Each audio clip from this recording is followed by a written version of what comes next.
মানে বানপীড়িত মানুহৰ অৱস্থা প্ৰকৃত কেনেকুৱা? প্লিজ কথা পাতি নাথাকিব না, দিগদাৰ পাইছো। বানপীড়িত মানুহৰ অৱস্থা কেনেকুৱা? এই ফটোখনে আমাৰ মধ্যবিত্ত শ্ৰেণীটোৰ প্ৰকৃত অৱস্থাৰ উমান দিয়ে। যি এই ফটোখন দেখা নাই, যি এই ফটোখনৰ প্ৰকৃত দৃশ্যটো উপলব্ধি কৰিব পৰা নাই, তেওঁহে কেৱল ক'ব যে বানপীড়িত পৰিয়ালবিলাকক আমি এককালীনভাৱে 15,000 টকা দিম। মই অসমৰ মুখ্যমন্ত্ৰীক বাৰম্বাৰ কৈ আছো যে মুখ্যমন্ত্ৰী ডাঙৰীয়া, আমাৰ প্ৰতিটো বানপীড়িত পৰিয়ালৰ কাৰণে 10 লাখ টকাৰ এককালীন ক্ষতিপূৰণ দিয়ক। মোৰ সমষ্টিত 10 লাখ টকাৰ এককালীন ক্ষতিপূৰণ যদি দিয়ে, মই সৰ্বোচ্চ 40,000 মানুহ পৰিয়াল ক্ষতিগ্ৰস্ত হৈছে বুলি ধৰিছো। 40,000 পৰিয়াল, 40,000 পৰিয়াল ক্ষতিগ্ৰস্ত হলে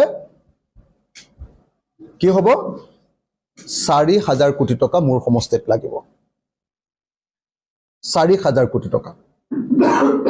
মই ভাবো যে ভাৰত চৰকাৰ আৰু অসম চৰকাৰৰ কাৰণে এটা সমষ্টিৰ 40,000 পৰিয়ালৰ কাৰণে 4,000 কোটি টকাটো তেনেই সামান্য টকা। তেনেকৈ নাজিৰা সমষ্টিত মানুহবিলাকৰ অৱস্থা আমাতকৈ বেয়া। তাতো যিমান পৰিয়ালৰ ক্ষতিগ্ৰস্ত হৈছে সকলোকে 10 লাখ টকাকে। চৰাইদেউ সমষ্টিৰ মানুহবিলাকৰ তেনেকুৱা বেয়া, 10 লাখ টকাকে। মৰিয়নি সমষ্টিৰ মানুহবিলাকৰ এনেকুৱা অৱস্থা, 10 লাখ টকাকে। যিমান সমষ্টি আছে মই নামবিলাক ক'লে থাকি যাব। চৰাইদেউ জিলা, শিৱসাগৰ জিলা আৰু যোৰহাট জিলাৰ প্ৰত্যেকটো ক্ষতিগ্ৰস্ত পৰিয়ালক প্ৰকৃত ছবিখনে হ'ল এইখন।